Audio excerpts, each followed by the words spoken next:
Alrighty, sorry for the late start. Hey, I'm Kevin Morrison, and this is Earth Day Always. We're going to get right into it. We've got a great show tonight, starting with Marilyn Price. Marilyn, welcome. Say hi to the audience. Hi, everybody. Thanks for having me, Kevin. Yay, I'm so glad to have you here. Um, I want to start by saying Marilyn is kind of an idol of mine because she is so articulate about everything she does. It just makes me want to be as articulate and passionate as she is. Um, so, Marilyn, I am going to. Sorry, funny. I'm sorry. Now I'm hearing myself in my ear. I have to pause that so that I don't hear it. This is live broadcasting on YouTube. All right. So,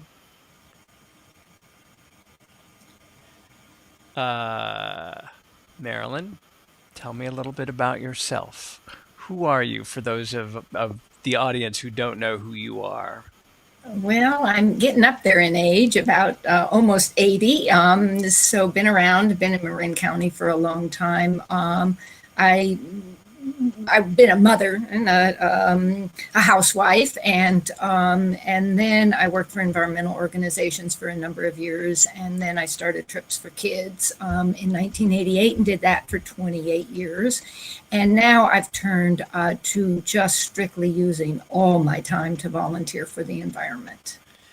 Which is why I admire you so much and why, I think our audience who gets to know you here will admire you as well. There's, of course, many people tuning in who already know you. When we talked about you appearing here, you said, oh, I know just what I want to talk about. And I'm like, okay, tell me. And we've chatted a little bit about this already, but go ahead and tell us what you have in mind to talk about today. Well, and it is my favorite topic. I follow everything environmental, but one of my passions is living a minimalist life.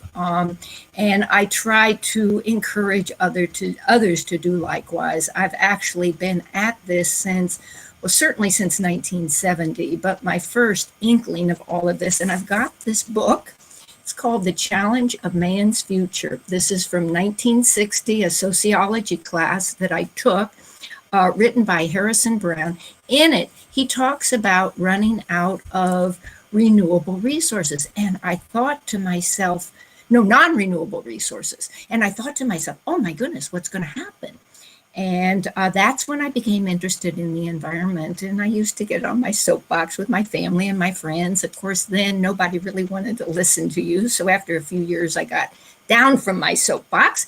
But then I got reconnected in 1970 when I read The Population Bomb. And it just got me, all concerned again about the environment. I taught then a resilient neighborhood type program in my home in Tiburon to about 5 Tiburon matrons. We had 5 classes, no computers, and charts done by hand and everything. And so then I actually volunteered at a recycle center for about 9 years. This was before the garbage company took it over. Neil Smith had started one here in Marin County. And so that got me all on the track for all this environmental stuff. And when I did Trips for Kids, one of the main reasons was to get them, the kids, even though they were inner city, to get them to think too about how personally they could impact the problems that our environment were having, which increased substantially every year since 1960 till we're in the situation we are in today. So that is still closest to my heart. I do it in my own life, and I definitely just I'm talking about it as much as possible and trying to convince other people. And I know, and this is what I heard, some people think the individual thing doesn't count, but it does. And I hear that from many people, including Jonathan Foley from Drawdown and many others too. And the difference I see is because the people out there, Particularly, we have to talk to those in our developed world. They may feel, oh, I don't want to get into politics. I don't want to sit there and do this, and I don't want to do that. But everybody can make a difference in their own personal life, and they do make a difference. And so that's why I continue to talk about it to this day.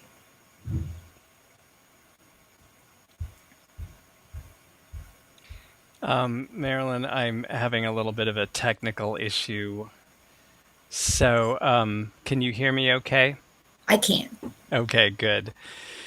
Thank you. I wasn't able to hear you for a little while there, but I'm trusting that you said some very interesting things. Um, Tell me, can you tell me a little bit about sustainable Mill Valley and the whole sustainable movement? Yes, definitely. Well, and as many of you may know, it got started some years ago. Sustainable Marin was, I believe, the original sustainable, although it could have been Sustainable Fairfax. And there are several sustainable programs, one in Novato, one in Fairfax, one in San Rafael, and now we have one in Mill Valley that Max Perret helped me start. So we're only not quite a year old, but we're trying to spread the idea of sustainability in our own community here. Nice. I think that are there four or five sustainable individual organizations now in Marin? Yeah, well, it is Novato and San Rafael and Fairfax and Mill Valley. There was a San Anselmo one, Kevin. You might know. I don't think it's there anymore, though. I haven't heard about it. Okay. You know, I mentioned that simply because people come to me, and I'm sure they come to you and say, "Well, what can I do? You know, how can I join in? Where are there opportunities for me to give 5 minutes of time?" And that's one good choice, right? Oh, absolutely. Yes, particularly for those that want to stick local, and do something, and that's, think globally, act locally. So, and the everyday citizen can have more of an impact in their local community too. Absolutely. So, what are you looking forward to out of this year? It's kind of a strange place that we're in right now, but I'm curious. What are you looking forward to? Well, I'm a little bit concerned about what kind of money is going to be devoted to our environmental groups because it's going to be tight everywhere. That's what I'm reading. But I also, like, I was just out on my daily bike ride, and I thought to myself, and I've thought this before, that I am just hoping that, again, going back to this minimalist idea, that's how people are living now, and that they see the value in it. There is so much of how we spend our time. We don't need to do it, and we're destroying our world. The fact that the developed world, we need 6 worlds to support us. So this is giving us an inkling of what might even be a better life. So I'm hoping lots of people will realize that, glum onto it, and just start doing things differently. And if we get that massive, that 3.5%, we're just going to make it happen. I love your enthusiasm. I love your optimism. Would that we all could take a little piece of that when we need it. And is there anything else that you were hoping to talk about here before you go? Or yes, go on. Well, and I would just say, with the climate emergency resolution, which I know, Kevin, you are on our committee, and I don't know if there's time for you to talk anything about what's happening in Nevada where you live, but I'm very excited about that. Again, it's to wake people up. We are in a climate emergency, and to get our towns to work on this, again, that's at the local level, and then the citizens too. So, we're trying to get it passed in every single town, every single one of our cities in Marin. And if anybody out there wants to join in, they can just contact me and we'll sign them up and get them on our committee. And I don't know if there's time if you want to report on anything in Novato here, because Kevin, I know you're working on the draft for Novato. Yes, the short answer is there's always something to report about from Novato and for the climate emergency resolution effort. A lot of people, I think we start with the beginning of why do we need to do this? Isn't this just more bureaucracy or paperwork or something that's symbolic but not meaningful? How do you handle that question? Well, and it isn't because we build things into the resolution that are going to make a difference. We want the cities who have not devoted staff time to this issue to put some money into it, or to at least set up a volunteer commission that's going to track it. Fairfax is doing a great job. I'm understanding they passed one, San Anselmo passed one, and they've got a group of citizens that are really going to track it. And that's how we will make a difference. So it's just the start. It's recognizing it, acknowledging it, and then moving on from there. And one thing I'll say, kids are excited about this. They see the emergency, and they are, this kind of notion is very popular with the kids. That it is. And sometimes the kids are the best teachers of the adults. So, I'm learning from them all the time. Well, Marilyn, thank you so much for being here today. I hope you'll come back again. And I promise not to have so many technical issues. Well, thank you, Kevin, for having me. All right. You're welcome. Thank you. All right, so we're going to go to actually a little promo that starts with the idea of kids who live here. Let's see what that's about.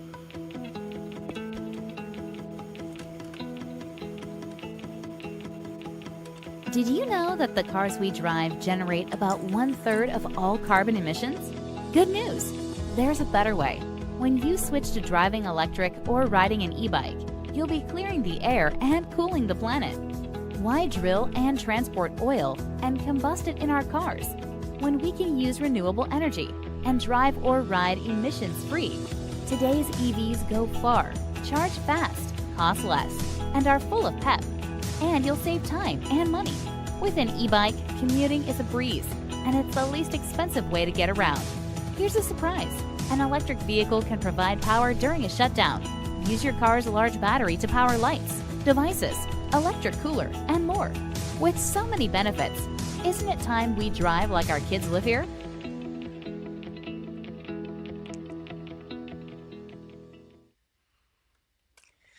That's a little preview of actually, that's not a preview of what we'll hear later when Annika Osborne of Cool the Earth comes, but one of the projects that Cool the Earth manages is Drive Clean Bay Area. And I'm looking forward to talking about that for a little bit with Annika, but also meeting Coda the polar bear when Annika comes to join us later. Right now, I want to introduce you, if you don't already know her, to Katherine Bloom, who is just an amazing activist, and I have known her now for a number of years. It's a pleasure to introduce you to her. She's going to be joining us from across the country, and that is why I have a pre-taped interview that I'm going to cut to now. Let me show your loveliness right there. And now I'm going to put up your lower third because I love this lower third. Creative roustabout. Can you just take the cake as the best lower third of our season? It would be my pleasure. I will take the cake and eat it too. All right. So first of all, I need to explain to the audience that Katherine and I have known each other for, I don't know, a whole bunch of math years. Like we'd have to do math to figure it out. For sure. Yeah, so I'm not even going to say, but I got to know Katherine as the most passionate and committed activist I had ever come across back in the early 21st century when many of us were trying to avert the Gulf War. Through the 21st century, as many of us were trying to raise an alarm about the climate crisis. So thank you for doing that, Katherine. And now tell me a little bit about how do you explain yourself to someone new? Oh my God, where do you start?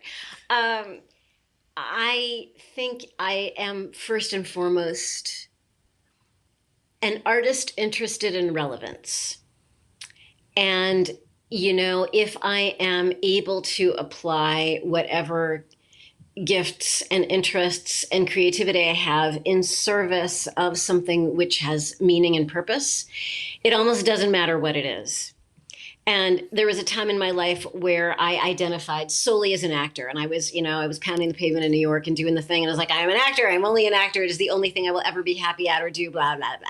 And when I released that and discovered that there was meaning and purpose and joy and intrigue and all the juicy stuff in whatever creative form of creative expression I might engage in, the what didn't really matter anymore. And so I could be teaching or directing or writing or acting or speechifying or whatever it might be. And it was all of the same piece. If it was coming from heart and passion and purpose, then that was good enough. It is worth noting that so much of what you said and were thinking about in 2002, 2012, and now here we are in 2020, and the amount that the needle has moved is just shockingly and sadly low in the world out there, yet you persist. And I also, I forgot to mention that you're coming to us from Vermont, which Yes. is one of the homes of climate activism in the world. Yes. So how are things in Vermont?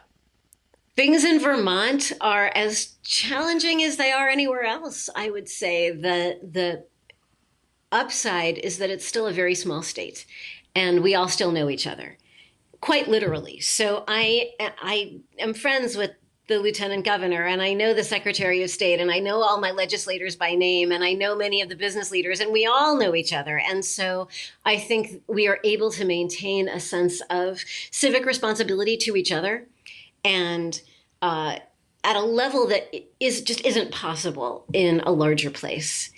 You're in California, you're about 1.5 bajillion times bigger than Vermont. And so there's just, you can engage on a community level, but you certainly can't engage in quite the same way on a statewide level. And I think that's a lot of what the folks who've been working in the movement for a long time have been talking about, is the unsustainability of systems that are that large.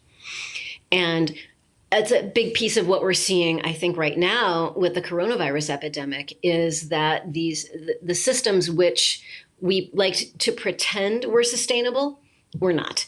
And they have failed us rapidly because they were fundamentally unsustainable. And that the work of relocalizing seems to be one of the most powerful things we can do right now. And that's where I have been very inspired by Bill McKibben and 350.org and Avaz and all the activist groups and Idle No More and all the pipeline, water protectors and pipeline preventers. They're extraordinary. There's also the group of people who come from the permaculture world, from the transition town world, who say, look, the reality is we are going to have systemic impact on a large scale. And the best way to build resilience and true sustainability is to relocalize and do things on as small a scale as possible. Not that we don't knit ourselves together and we're not interconnected, because that's a truth of the modern world which we don't want to let go of. But at the same time, we need to be able to deal with each other on a human scale, because the magical tools which have enabled us to expand beyond the human scale are the ones which are the most unsustainable.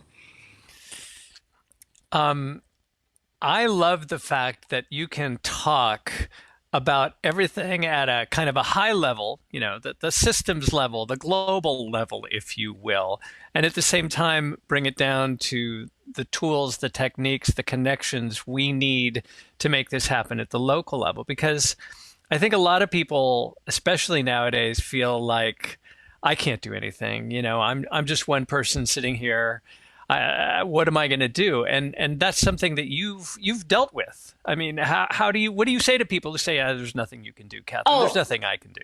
Yeah, that's so not true, because in the movement you hear an argument: is it systems level change or is it individual change? And it's both. It's all of the choices that we can make as human beings around where we live and how we move around and how we get our food and how we get our clothing and how we get the material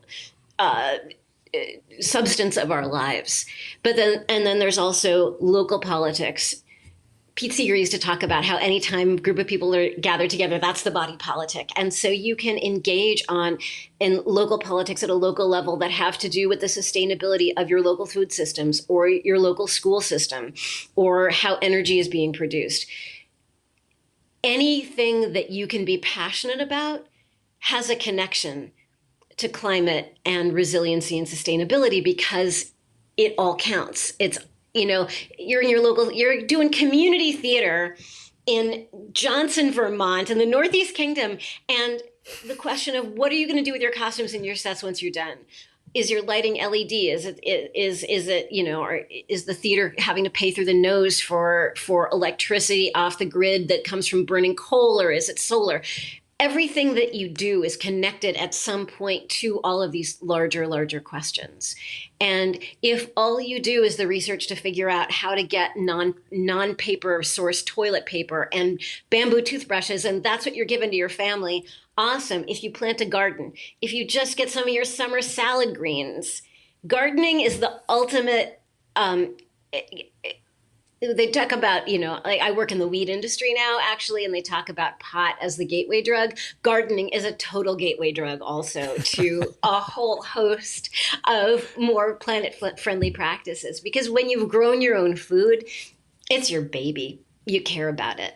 And giving, food is love, and giving food that you have grown to somebody else is an act of love. And I think guerrilla gardeners like Ron Finley from Oakland have done an incredible job of sharing those kinds of stories of what it does to a community when you start growing food together, much less making, pasta or whatever. But like, here's my kale.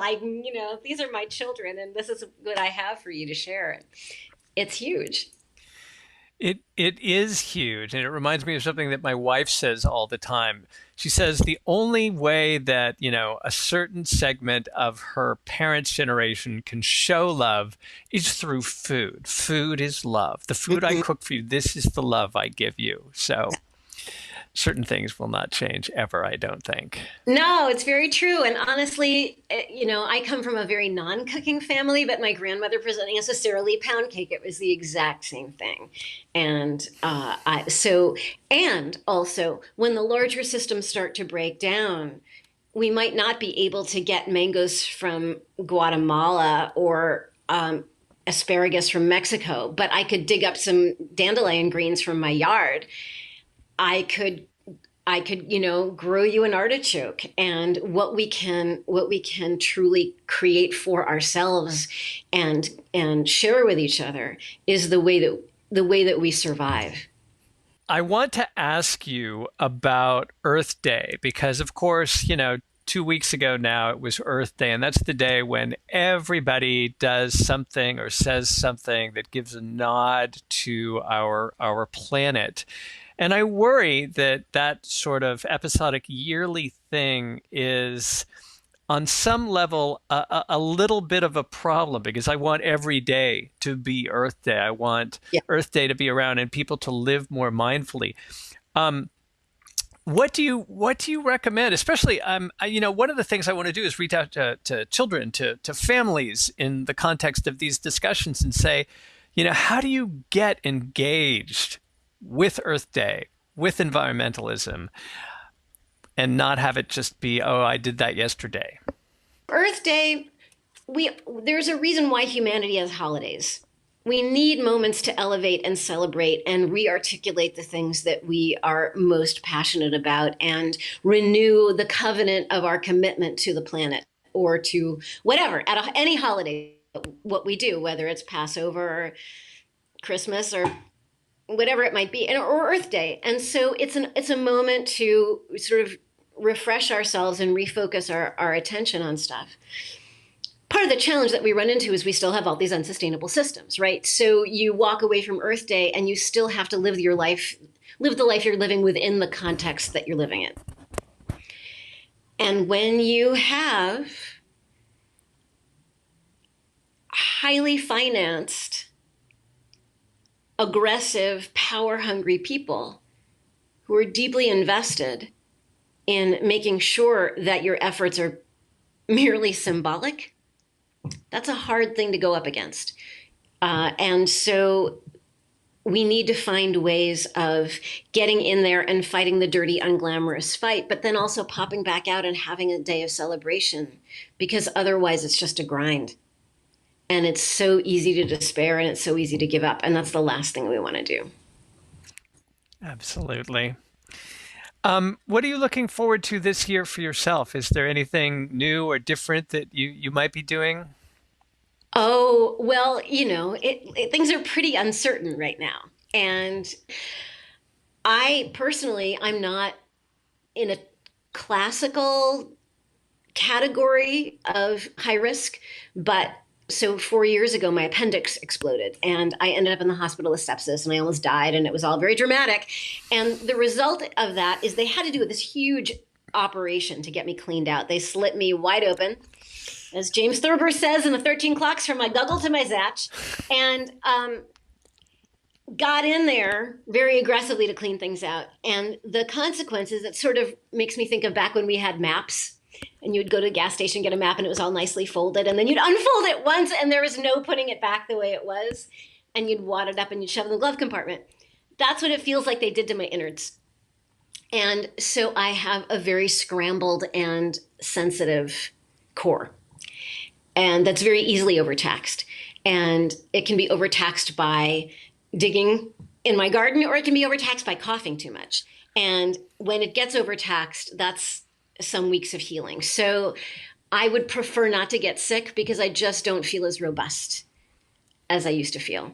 So I feel incredibly protective of my own well-being, and it's very easy to think about sequestering myself, even though all of my impulses still, and I'm not nearly as out there go-getting as I used to be, because I don't have the energetic reserves that I used to. That's one of the consequences of all of this. I get all the activist newsletters, but I don't do all that much.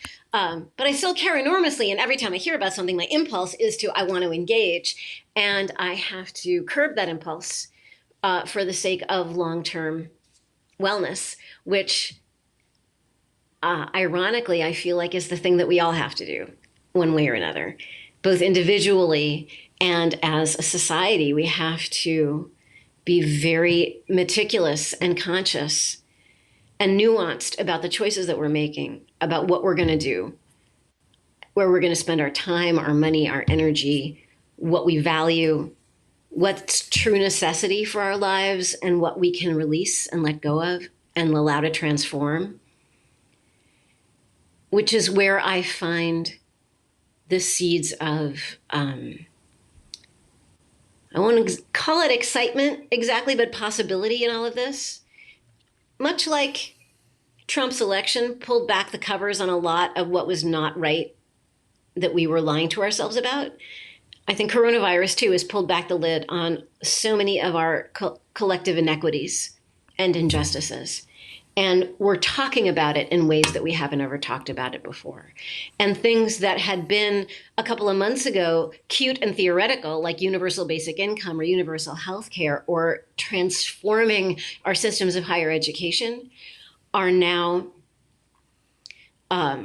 almost inevitable because of the impacts. And the conversations around caring for the least among us, around honoring frontline workers who are being paid $8 an hour, about the need for minimum wage, about the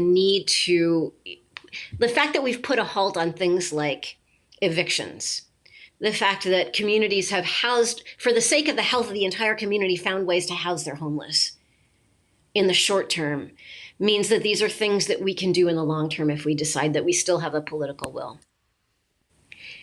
And so I hope that the conversations that we're all having, mostly privately and online, will propagate in a way that truly serve us and transform us in the long run. Absolutely. What you're talking about reminds me of two things, though. One is the conversation which starts with nobody wants to have a pandemic as the driver for social change. We don't wish that on any society. We wish that the things that we're seeing change, the ways in which the skies are bluer, the homeless are housed, could be seen as not taking advantage of a pandemic, but at least showing us a direction that we can go Mm-hmm. and choose to have better lives for all of us. But at the same time, there's a faction that says no, no, no. We can't even think about climate. We can't think about the homeless. We need to think about getting our oil industry back up and running. Yeah. And I mean, probably you and I don't have close friends with whom we have that conversation and must distinguish between those important things like life versus, propping up the airline industry or the coal industry or the shale oil industry. But we are seeing that there needs to be some way to have the conversation without feeling like we're taking advantage of the pandemic. Is that part of your thought process nowadays? I don't really worry about justifying that stuff. And you hear so many people who go through a serious illness express an enormous amount of gratitude for the gifts that illness brought. Not that they would have chosen it or would wish it on anybody else, but that their personal transformation that they've gone through as a result of what their experience has been of immense value. And I would say that is true for me too. I have often felt like I had the best worst thing happen. I lost an organ that I could stand to lose. While it's frustrating to me to get scaled back in my pursuits, it's not like anyone else knows. No one's keeping track. And the whole thing for me was a spiritual initiation that was quite profound. And in healing my body, I've healed many things in my spirit that I did not even know needed healing or could be healed.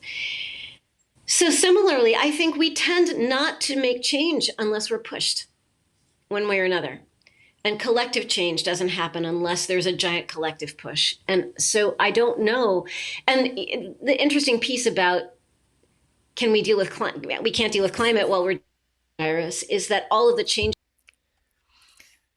It is just such a pleasure and a privilege to share a screen with Katherine, with women like Katherine, Marilyn before her here. It just makes me so happy. Let me take a moment to talk to you about Earth Day Always. Just remind you that this is a YouTube channel which is free, but if you subscribe, we can get YouTube to help us out a little bit more than they do. We need about 900 more subscribers to get YouTube to help out because they sort of cut in a certain amount of support for channels with 1,000 subscribers. And we're not quite there yet, but eventually we'll get there and that'll be a happy thing. So in addition to having the privilege of sharing a screen with terrific people like Katherine and Marilyn, I have another treat coming up here, and that is a terrific person named Fabrice Florin. And Fabrice, would you like to say hi to our audience? Well, hello. It's a pleasure to see you. It's a pleasure to not see the audience, but I can imagine you in the background. Yes, you can. Fabrice, I need you to start by telling the people who might not know who you are. Oops, I always leave my stupid lower third up. Who you are and what you're doing. My name is Fabrice Florin. I'm a multimedia creator. I've worked with Apple Computer. I've worked with Wikipedia. I've produced all sorts of television and online projects. And I was getting all ready to retire. And suddenly the political situation in our country, got me engaged in community action. And Marilyn Price, whom you heard earlier, kept sending me emails about a year or so ago about the importance of the climate crisis and sending me articles and videos. And, I read everything that's sent to me. And after a regime of about a few weeks of that, it became very clear to me that we had to do something. We had to do it quickly, that I had organizational and creative skills that I could contribute, and that the time was now. So I started a climate action network called Green Change. with Marilyn, with Al and Tom and a number of other people. And in just about a year, it's grown to about 1,000 people. And we act as a support group for each other. We help each other go green by any means possible. And we alternate between green actions like switching to LEDs or renewable electricity or eating healthy food to political actions like electing green leaders and supporting young activists and supporting carbon pricing. And we have to be active on both of those fronts, the environmental front and the political front, because they're so intertwined nowadays. You can't solve one without solving the other. I love the fact that you answer the question right away for anybody who's interested. How do you get involved? You are going to find ways, especially if you hang out with you. There are so many different ways that you can work, so many different things you can do. So let's talk about Green Change. It's a great organization. It's relatively new, but it's got such an important role in the Bay Area. But I would like to think throughout the world, really, it's like a model for how you talk about environmental actions. Yeah, we basically, the first thing that we realized is that there was a lot of things that we could do. And if I may, I might show you a couple slides to give you a couple examples of some of the campaigns. You certainly may. The reason I want to show you these slides is because it gives you a sense of all the things that we have to do if we are serious about making a green change in our lives. So we invite people to go green with us in a variety of ways. Every month we have a different campaign. It could be a campaign about using clean energy and switching to renewable electricity. It could be a campaign about clean transportation, using electric vehicles, taking public transit more.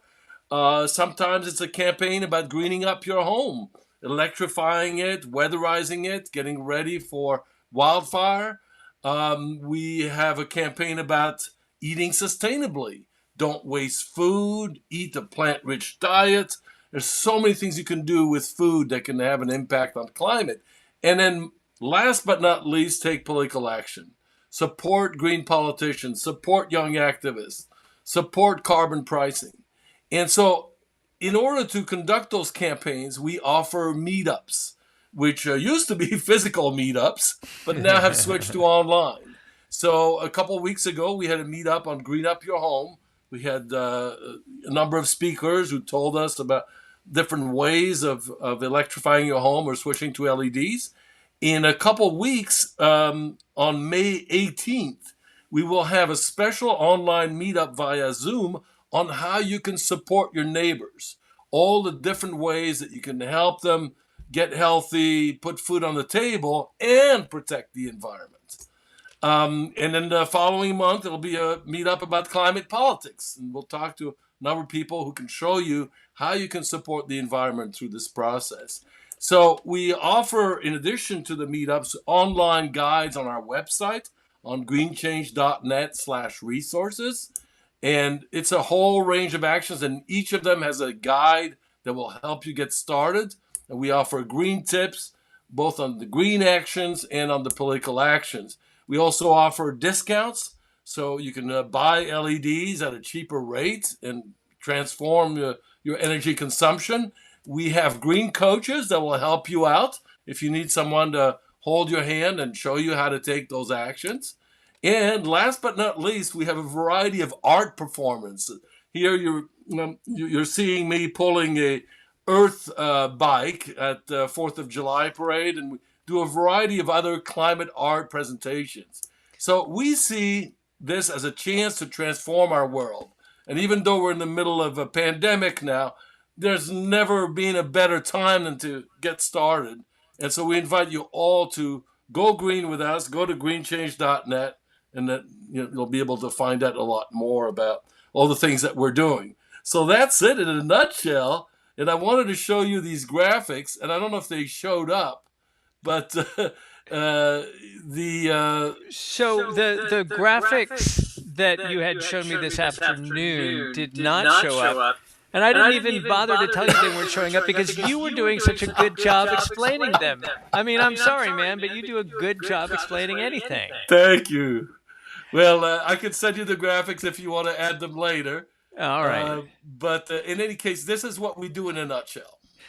And it's an awesome nutshell. I want to give you some real props for the fact that I know about things going on across the country and in so many different spheres of environmentalism, social action, so that when I show up at a meeting that's sponsored by a couple of people in New York or Boston or St. Louis, you know where I found out about this? I found out about this through your website, through Green Change, and I think that's powerful.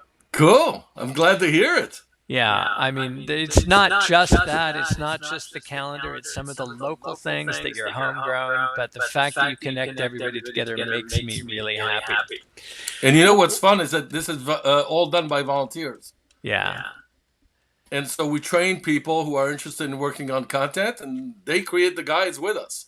They help host the events with us. So what you're seeing here is this amazing convergence of people who want to make a difference, who are finding each other, and who are joining forces with each other through this Climate Action Network and other networks everywhere.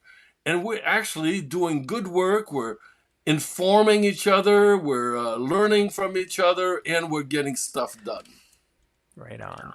So remind me, it's greenchange.org. Net. Greenchange.net. Yeah.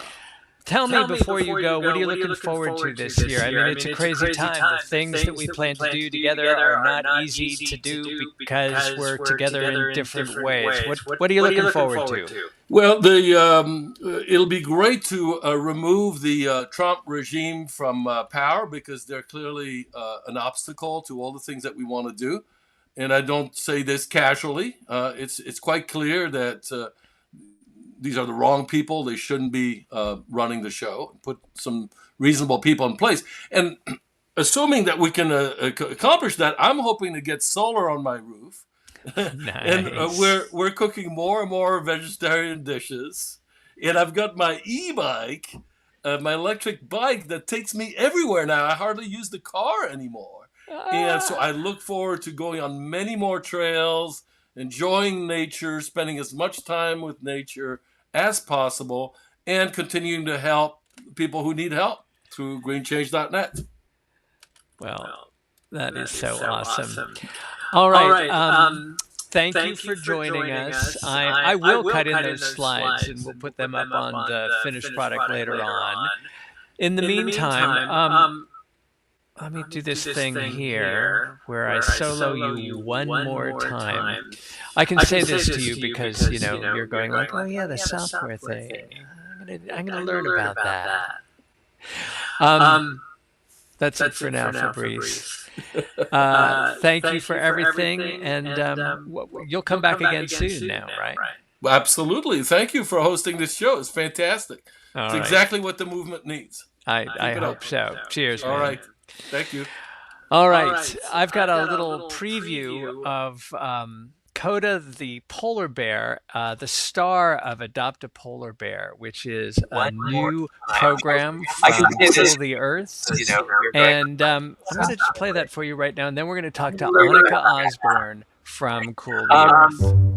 That's it for now, Fabrice. Adopt a Polar Bear, a story by Cool the Earth. Chapter 1, Time to Hunt. Coda is a sleepy cub and is just waking up.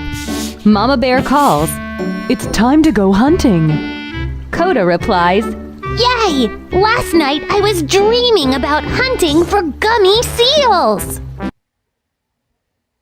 Oh, that Coda. Gotta love him. All right, Coda, the polar bear, was a character that was part of the Cool the Earth programming many, many years ago. And we have Annika Osborne from Cool the Earth to tell us about, well, not only Coda, but some of the exciting things that are happening with Cool the Earth right now. So, hey, Annika, say hi. Hi, Kevin.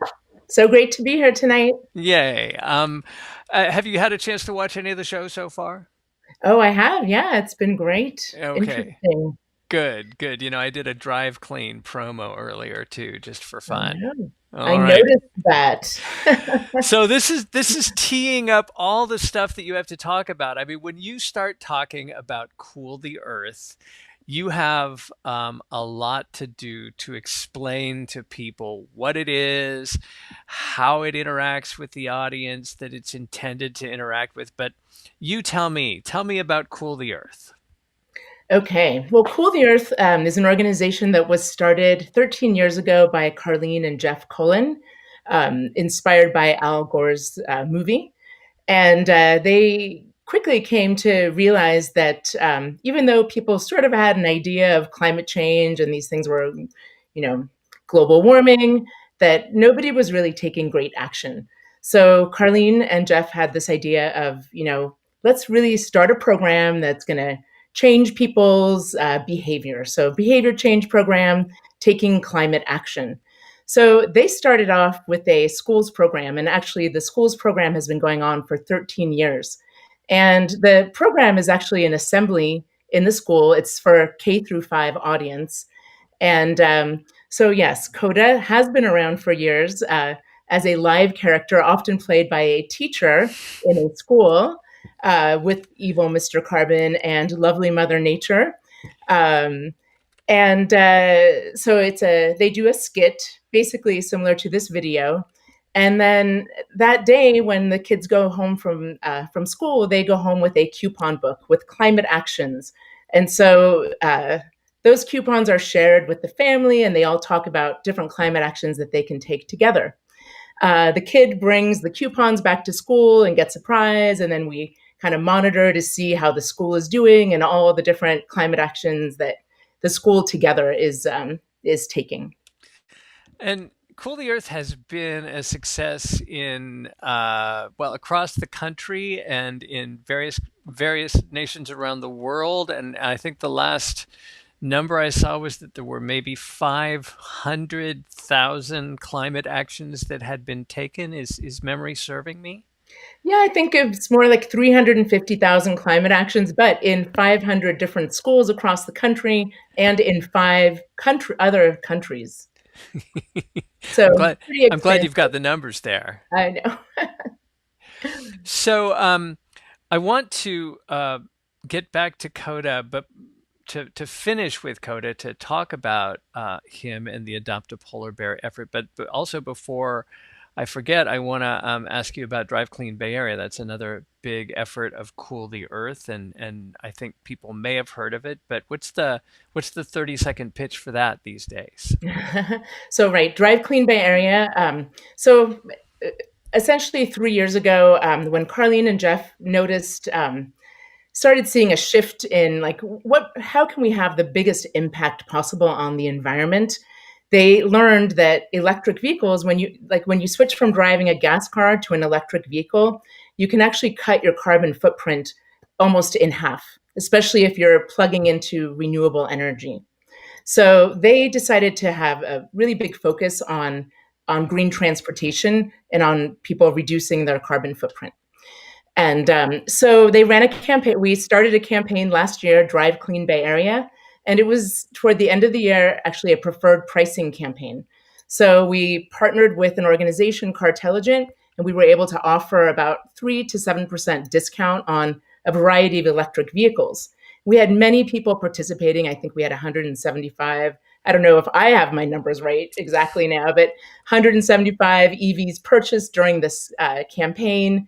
And we had about 700 people sign up for our program expressing interest in switching to driving electric. So that sounds like a success by any standard, and I'm glad we had a chance to talk about it today. It makes me also think that we're going to need to talk about this in another show down the road, because when I tell people, especially here in Marin, a very environmentally conscious county, that the single biggest contributor from a household basis is the vehicle they drive, they're like, no, that can't possibly be. And you know that story, right? It's the biggest bang for your environmental buck. Yes, absolutely. All right, so tell me, let's finish with a little bit about the success of Adopt a Polar Bear so far. You've got some artwork up on the website. You've got kids and families getting involved. Let's hear a little bit about that before we go.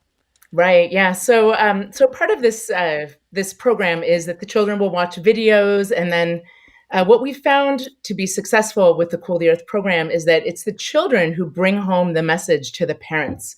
So after the children have watched their videos, then they ask their parents to watch the YEV video, or Drive Like Your Children Live Here video, that you nicely saw earlier in the show. And then together, after they've watched these together, they make pledges. So they take climate action. And some of these pledges for the kids range from, walking and biking to school, or like turning off electronics and lights when they're not needed. And for parents, some of the pledges are, switching up to a renewable energy plan, or making a pledge to make your next car electric. And ultimately, what we are really asking the parents, and we understand that right now it can be challenging to even consider buying a new car, let alone a whole new technology. People are overwhelmed. But the biggest message that we have is really, please don't buy another gas car, because gas cars are around for 15 to 20 years, emitting GHGs and contributing to, the climate crisis that we're now in. Did you not love it when Fabrice said, "Oh, and I love my e-bike"? Oh yeah. So this is Fabrice. Yes, I've seen you on your e-bike and a variety of bikes, I believe. I think you have an earth bike too. But yes, so e-bikes are another great alternative. They're not as large of a family purchase, and Yes. they're great for like running errands. You can get those little saddlebags on the side and fill them with your groceries. And uh, um, I've seen a lot of people taking their kids to school on these like electric cargo bikes, and it's really a great way to get around. And I don't know if you guys have ever driven an electric bike, but they are so fun. They are powerful and have a lot of zoom, like super fun. So much to look forward to Mhm. in my life, because someday I'm going to ride an electric bike. But let's finish with a little bit personally. What are you looking forward to this year? What's going to be the excitement for the rest of 2020 for you? Do you think? Well, so we're very excited because we didn't really plan on this, of course, with shelter in place, but it became a great opportunity for us to bring all of our programs online. And so we have this school program that we've been working on here, and we're developing a workplace program that's going to be online. So going into different companies and educating people about greening their ride. And then community, I've done several community presentations to Rotaries and community groups. So what's really cool about that is that not only is this a different platform, but this platform just has so much of a greater reach. It can be these programs can be shown, anywhere in the world, really, which is fabulous. Yes, yes, it is. All right. Well, it is time for us to end the show, and time for me to say thank you for joining us. Any final thoughts? Any so longs from Coda and Mr. Carbon? Yes, go check it out. I know you just saw a preview video, but please go to www.cooltheearth.org and check out the Adopt a Polar Bear program. It's awesome because it's in English and in Spanish. And please forward this to anybody you know who has kids in like the 6 to 10-year-old range or so, because it's a really engaging and fun program. Exactly, exactly. All right. Annika, thank you again for joining us, and I will see you again soon. And you, audience, I hope to see you again soon. Again, if you haven't had a chance to subscribe here, please do subscribe. It helps us with some YouTube stuff. And in general, remember, Earth Day is always, and that's what we hope to remind people about, and we hope you will too.